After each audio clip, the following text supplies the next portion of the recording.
Au nom du Père, du Fils et du Saint-Esprit, ainsi soit-il. Chers amis, continuons notre catéchisme. Donc, nous avions commencé la dernière fois en parlant de la prière et de l'importance donc de prier fidèlement. En terminant, nous avions dit que les prières les plus recommandées par l'Église sont l'oraison dominicale, la salutation angélique, le symbole des apôtres, le confiteor, le je confesse à Dieu, les actes de foi, d'espérance, de charité et de contrition. Et je pense avoir dit qu'il est nécessaire que chacun de vous connaisse ces prières par cœur et de ne pas non plus les réciter de façon machinale, mais de bien les assimiler, de bien comprendre l'importance de ces prières qui, après la Sainte Messe, qui est la plus grande prière, eh bien, sont les prières les plus recommandées. Il est nécessaire aussi que les parents s'assurent que leurs enfants connaissent comme il faut ces prières, en particulier l'acte de contrition. Quelquefois, les parents s'assurent que les enfants connaissent l'acte de contrition avant leur première confession. Et puis ensuite, eh bien, 6 mois plus tard, l'enfant a pratiquement oublié l'acte de contrition et le prêtre doit le réciter avec l'enfant pratiquement à chaque fois où l'enfant vient à la confession. Donc, de temps en temps, assurez-vous que l'enfant connaisse bien ces prières, donc qui sont l'oraison dominicale, la salutation angélique, le symbole des apôtres, le confiteor, les actes de foi, d'espérance, de charité et de contrition. Alors, qui nous a enseigné le pater ou l'oraison dominicale? Comme vous le savez, on l'appelle oraison dominicale puisque c'est une prière qui nous a été enseignée directement par notre Seigneur Jésus-Christ. C'est l'une des il y a très peu de prières, bien sûr, qu'on lit dans l'Évangile, notre Seigneur Jésus-Christ qui fait des prières à son Père, donc en particulier cette grande prière avant sa passion, qui est vraiment merveilleuse, magnifique. Mais quand les apôtres ont demandé à Jésus, Seigneur, apprenez-nous à prier. Donc, en d'autres mots, les apôtres ont reconnu leur impuissance à pouvoir prier correctement. Et c'est quelque chose dont nous faisons nous-mêmes l'expérience. On a du mal à prier, on ne sait pas souvent comment prier, on balbutie souvent dans nos prières. Alors prendre la prière que notre Seigneur Jésus-Christ lui-même nous a enseignée, souvent c'est la meilleure façon de prier. Alors on la récite dans le chapelet, souvent assez rapidement, mais on pourrait aussi prendre l'habitude de temps en temps de réciter cette prière plus lentement en pensant vraiment bien aux paroles que nous disons, notre Père qui êtes aux cieux. Donc Jésus a dit, quand vous priez, eh bien, dites les paroles suivantes. Notre Père qui êtes aux cieux, que votre nom soit sanctifié, que votre règne arrive, que votre volonté soit faite sur la terre comme au ciel. Donnez-nous aujourd'hui notre pain quotidien. Pardonnez-nous nos offenses, comme nous pardonnons à ceux qui nous ont offensés. Et ne nous laissez pas succomber à la tentation, mais délivrez-nous du mal, ainsi soit-il. Donc je vois qu'ici, dans le catéchisme, c'est écrit, ne nous induisez pas, ne nous induisez point en tentation. Les paroles traditionnelles que nous récitons au Canada sont ne nous laissez pas succomber à la tentation. Alors, ne nous induisez pas à la tentation, c'est une traduction plus littérale du latin et nenos inducas. Ne nous induisez pas en tentation. Mais il n'y a pas vraiment de raison de changer les prières telles que nos ancêtres les ont priées. Alors, donc, l'oraison dominicale, eh bien, se trouve dans le petit catéchisme, et puis le catéchisme ensuite pose quelques questions à propos de cette oraison dominicale. Premièrement, pourquoi est-ce que quand nous prions le Notre Père, pourquoi disons-nous Notre Père plutôt que mon Père? Alors, nous disons Notre Père et non pas mon Père, parce que Dieu est le Créateur et le Père de tous les hommes, et que par conséquent, nous sommes tous enfants d'une même famille, et en particulier les chrétiens, bien sûr. Faisons tous partie de la famille humaine.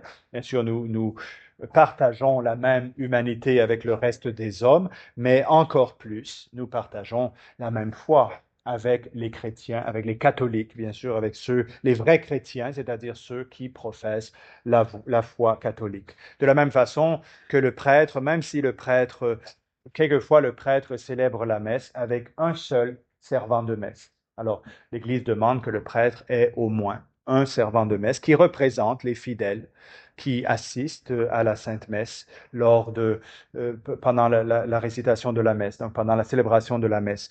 Et pourtant, quand le prêtre se retourne, eh bien, normalement, il devrait dire en latin Dominus tecum, que le Seigneur soit avec toi. En latin, il n'y a pas de vouvoiement. C'est le tutoiement ou le vouvoiement, c'est pour plusieurs personnes. Donc, le prêtre devrait se retourner et dire au servant de messe qui est là, Dominus tecum, que le Seigneur soit avec toi. Comme nous le disons aussi dans le Je vous salue Marie, Ave Maria, gratia plena, Dominus tecum. Et bien pourtant, l'Église demande au prêtre de dire Dominus vobiscum lorsqu'il se retourne pendant la messe. Et même quand le prêtre récite son bréviaire, le diacre ou le prêtre récite leur bréviaire, eh bien avant les oraisons, on dit Dominus vobiscum, même si on est tout seul. Pourquoi? Eh bien parce que ces prières sont les prières de l'Église. Et toute l'Église, quand le prêtre célèbre la Sainte Messe ou récite son bréviaire, eh bien c'est au nom de toute l'Église, c'est toute l'Église qui prie avec lui, c'est-à-dire chacun de vous. Si vous avez dans votre âme la Sainte Charité, eh bien vous êtes inclus, vous priez le Saint-Office avec le prêtre. D'une certaine façon, vous êtes unis à tous les prêtres, à tous les religieux de la terre qui récitent l'office divin. Alors notre Père, parce que nous prions comme tous ensemble les enfants de Dieu. Alors pourquoi notre Seigneur a-t-il ajouté qui êtes aux cieux? Notre Seigneur a ajouté qui êtes aux cieux pour élever nos cœurs vers le ciel, où Dieu règne dans sa gloire et où nous espérons le posséder un jour. Donc, notre Père, c'est un acte de foi. Vous voyez, on élève notre intelligence vers le bon Dieu, on le reconnaît comme notre Créateur, etc. Et qui êtes aux cieux, c'est en quelque sorte un cri d'espérance. Voyez, vous qui êtes aux cieux, vous qui êtes le Très-Haut. Et donc, on élève nos cœurs vers le bon Dieu, où Dieu règne vers le ciel, où Dieu règne dans sa gloire, et où nous espérons le posséder un jour.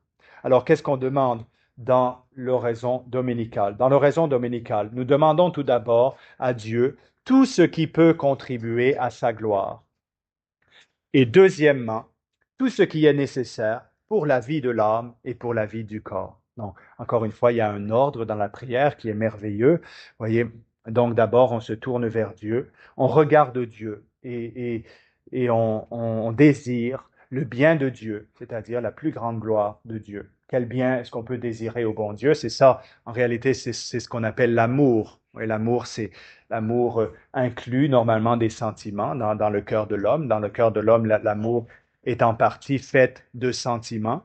Mais l'amour, l'essentiel de l'amour, qu'est-ce que c'est? C'est de vouloir du bien à la personne qu'on aime. Et c'est pour ça que le bon Dieu nous a même dit que nous pouvions aimer nos ennemis. En nous demandant d'aimer nos ennemis, le bon Dieu ne nous a pas demandé nécessairement d'avoir des sentiments qui nous poussent vers nos ennemis, à les aimer comme on aimerait nos amis, les membres de nos familles. Non, aimer nos ennemis, ça veut dire essentiellement, veuillez du bien à ceux qui sont vos ennemis. Et le plus grand bien qu'on peut demander pour eux, bien sûr, c'est la conversion, c'est de changer de vie, et puis aussi, bien sûr, de ne pas pouvoir augmenter le nombre de leurs péchés en continuant de nous persécuter.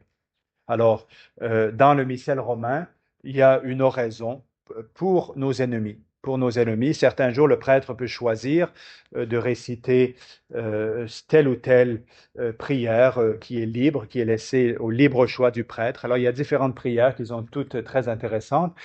Alors, comme je vous avais déjà dit, il y a des prières pour le souverain pontife, donc il n'y a pas de prière pour la conversion du souverain pontife, comme je vous avais expliqué, ça n'existe pas. Mais par contre, on trouve des prières telles que les prières pour nos amis. Le prêtre peut prier pour ses amis. Il peut prier pour ses ennemis aussi. Et cette prière pour nos ennemis est très belle.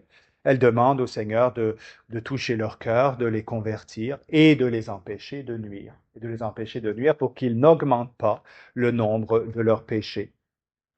Alors donc, que demandons-nous à Dieu dans l'oraison dominicale? Tout d'abord, nous demandons tout ce qui peut contribuer à sa gloire. Et c'est la vie du chrétien. Le chrétien est triste, le chrétien est malheureux quand il est recroquevillé sur lui-même, quand il se regarde lui-même, quand il et penché vers lui-même au lieu de regarder le bon Dieu, ben, il ne trouve que tristesse, que désespoir, que découragement, parce que nous sommes pécheurs, nous sommes misérables, nous sommes remplis de faiblesses. Et si on passe l'essentiel de notre temps à se regarder nous-mêmes, eh bien oui, on trouvera du découragement, de la tristesse. Le chrétien est fait pour contempler le bon Dieu. Et c'est ce que le bon Dieu veut que nous fassions. Oui, bien sûr, il est nécessaire quelquefois de faire un examen de conscience pour regretter nos péchés, mais on n'est pas un bon chrétien. On n'est pas un bon chrétien si on pense principalement à soi-même. Un bon chrétien est centré sur le bon Dieu. C'est le bon Dieu qui est le soleil de notre vie. Vous voyez, c'est le bon Dieu qui nous illumine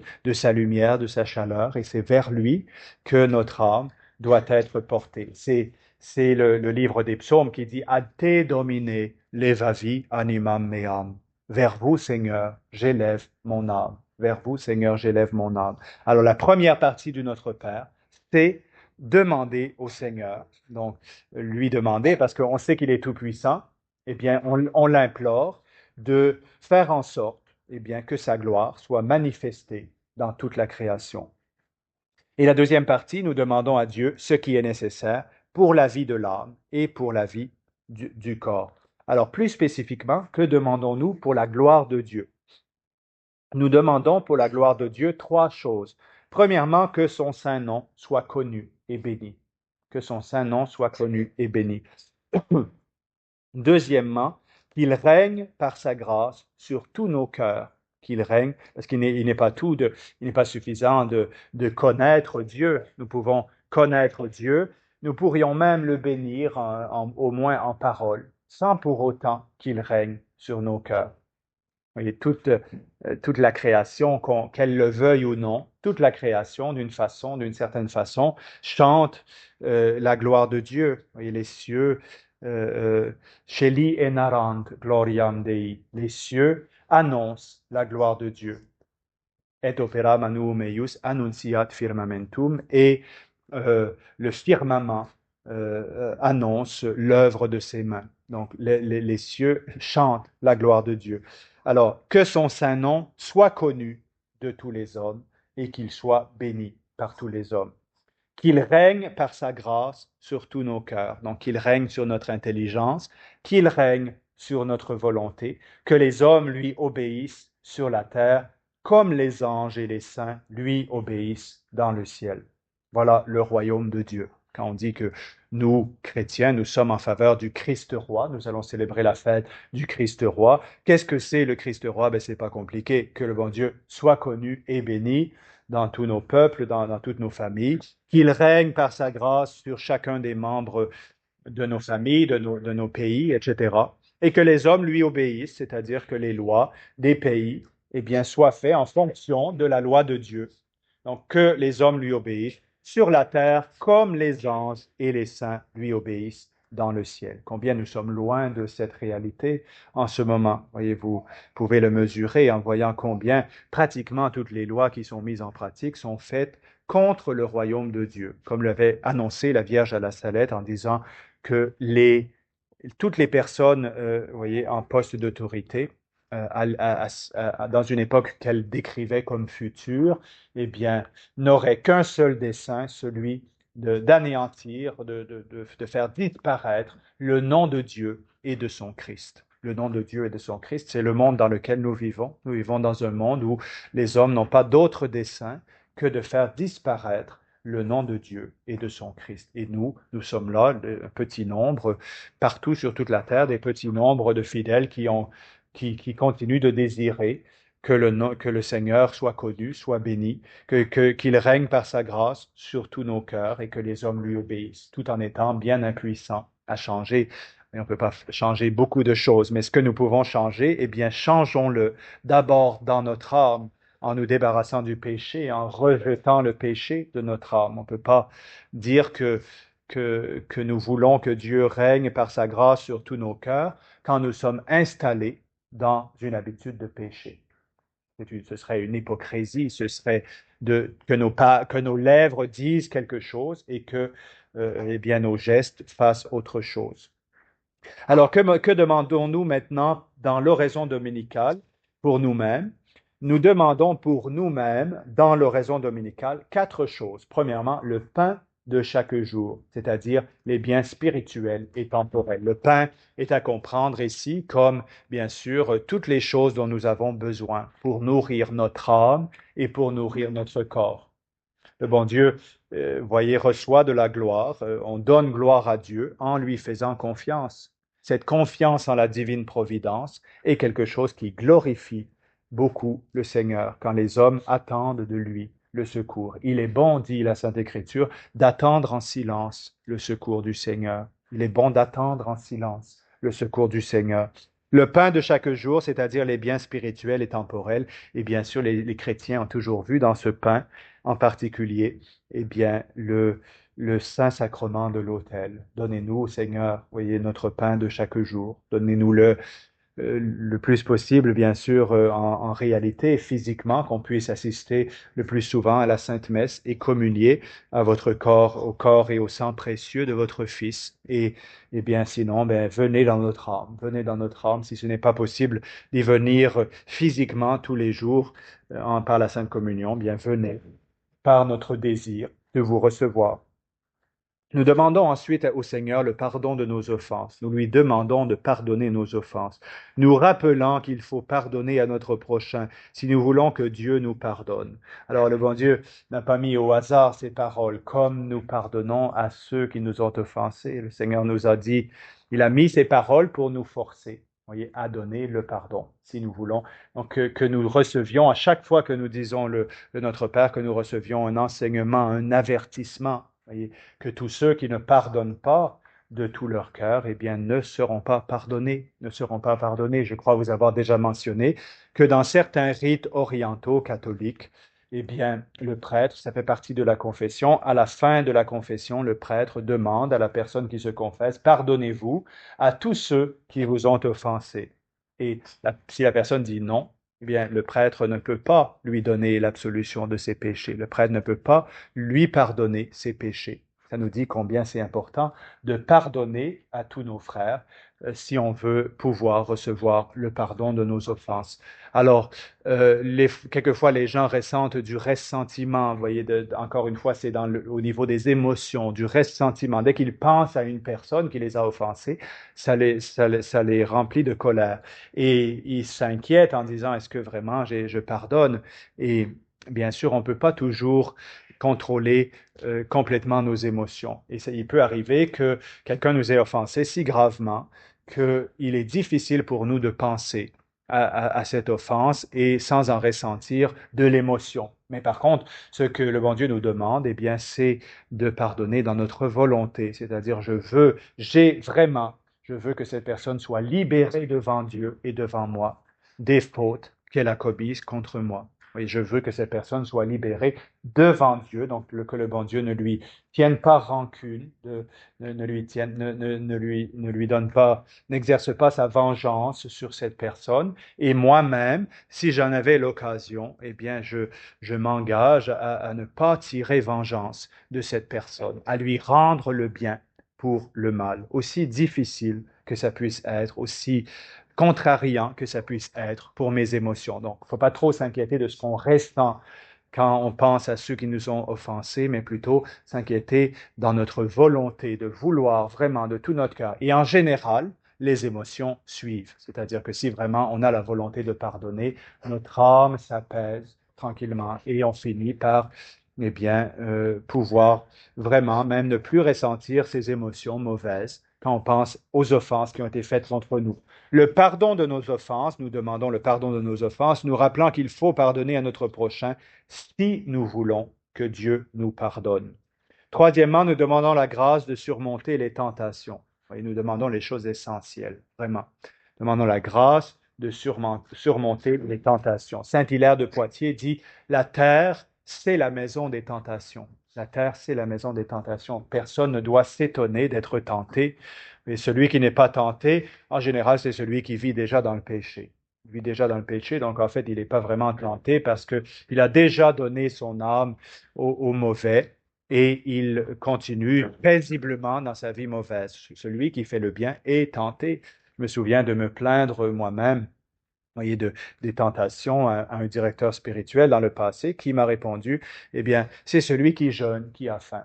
C'est celui qui jeûne qui a faim. Ne vous étonnez pas si vous cherchez à faire le bien, eh bien, ne vous étonnez pas que le démon, eh bien, s'acharne sur vous. Chacun de nous, nous en avons fait l'expérience pendant notre vie. Si nous cherchons à faire le bien, le démon ne nous laissera pas tranquilles, mais au contraire va chercher à nous faire tomber. Vous connaissez l'histoire de ce père du désert qui avait vu en réalité une ville tout entière qui vivait dans le péché, un démon couché à l'entrée, à la première porte de la ville, un démon couché à la deuxième porte de la ville et qui ne savait pas quoi faire.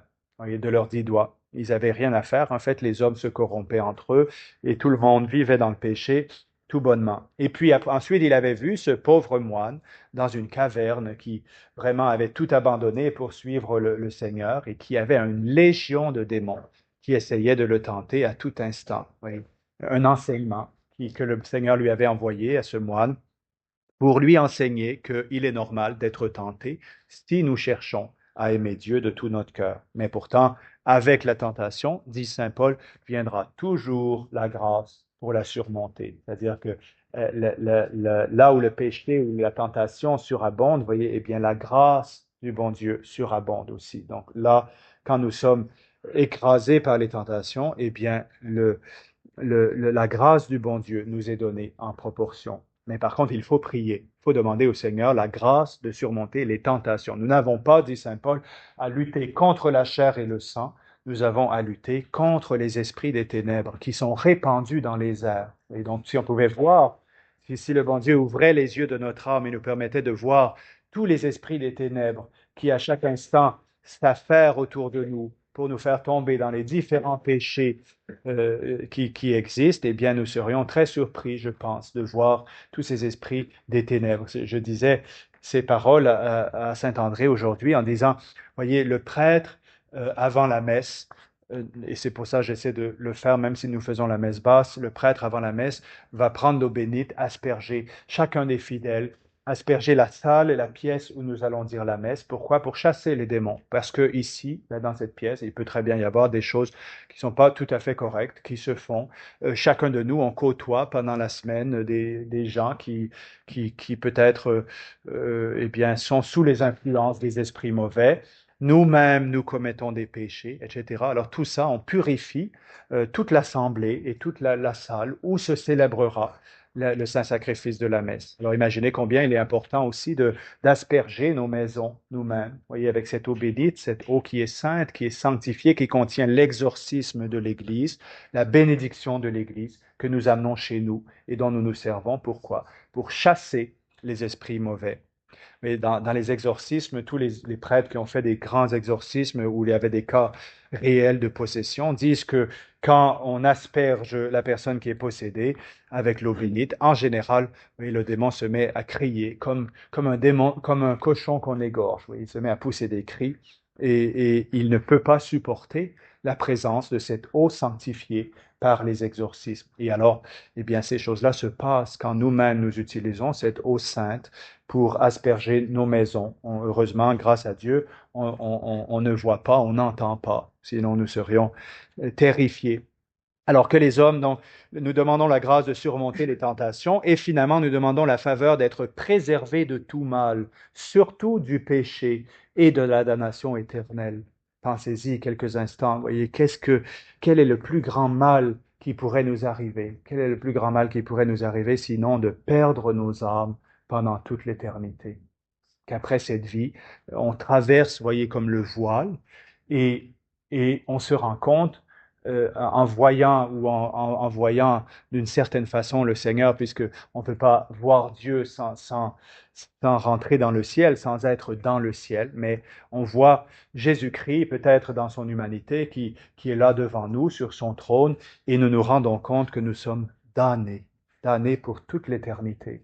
Imaginez le désespoir d'une telle âme. Alors, tous les jours, nous prions le Notre Père en demandant au Seigneur de nous préserver du mal. Oui, ne nous laissez pas succomber à la tentation, mais délivrez-nous du mal. Et en pensant au mal, eh bien, il faut penser, bien sûr, au plus grand des maux, c'est-à-dire au péché et à la damnation éternelle. Le péché est la cause, dit la Vierge à la Salette, le péché, c'est la cause de tout le mal qui arrive sur la terre. Péché est la cause de tout le mal qui arrive sur la terre. S'il n'y avait pas de péché, il n'y aurait pas le mal qui existe sur la terre. On le sait par le péché originel, mais aussi par nos péchés personnels. Vous voyez combien de fois Jésus dit, guérit des personnes malades et leur dit, va et ne pêche plus, va et ne pêche plus. C'est-à-dire que souvent, pas toujours, bien sûr, parce que bon, on est mortel. Enfin, la maladie et la mort sont toujours la conséquence du péché. Ça peut être la conséquence du péché originel, mais ça peut être aussi quelquefois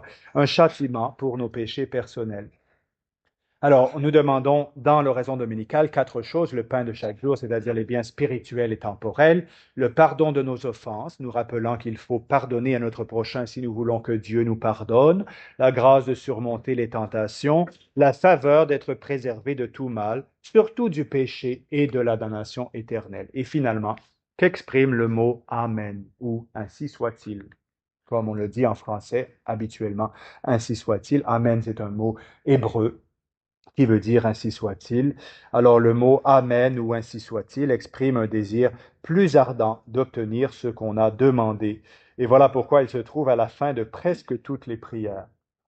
Voilà pourquoi les servants de messe, en votre nom, donc c'est très important, les servants de messe, de répondre à voix distincte et clairement, parce que vous représentez, voyez, tout le peuple chrétien, et quand le prêtre fait une oraison, vous répondez Amen, c'est-à-dire au nom de tout le peuple chrétien qui assiste à la Sainte Messe. Eh bien, nous partageons les mêmes sentiments que le prêtre à l'autel. Nous avons les mêmes désirs, nous faisons les mêmes demandes, nous offrons le même sacrifice que le prêtre à l'autel. Voilà le rôle très beau des servants de messe qui vraiment bien répètent après le prêtre sa prière, adresse à Dieu la même prière en disant les paroles Amen.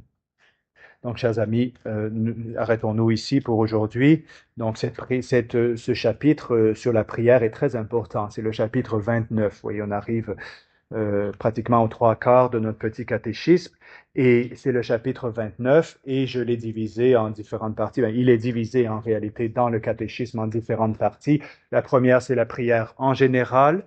La deuxième partie, c'est l'oraison dominicale. Et puis la prochaine fois, nous allons nous arrêter un petit peu sur la salutation angélique, qui est la dernière partie de ce chapitre et qui est une très belle prière aussi qui nous vient de la Sainte Écriture. Alors demandons au Seigneur de nous aider à prier le Notre Père avec un cœur sincère, avec un cœur véritablement dédié au bon Dieu. Si on récitait le Notre Père tous les jours avec les bons sentiments, eh bien, avec les bonnes dispositions d'âme, eh bien, on ferait notre salut. Ferait notre salut. Oui, c'est une prière qui en soi suffit. En soi suffit. Bien sûr, il est bien de réciter d'autres prières pour exciter dans notre âme la dévotion, mais cette prière en soi suffit à obtenir du bon Dieu tout ce qui nous est nécessaire pour faire notre salut. Au nom du Père, du Fils et du Saint-Esprit, ainsi soit-il.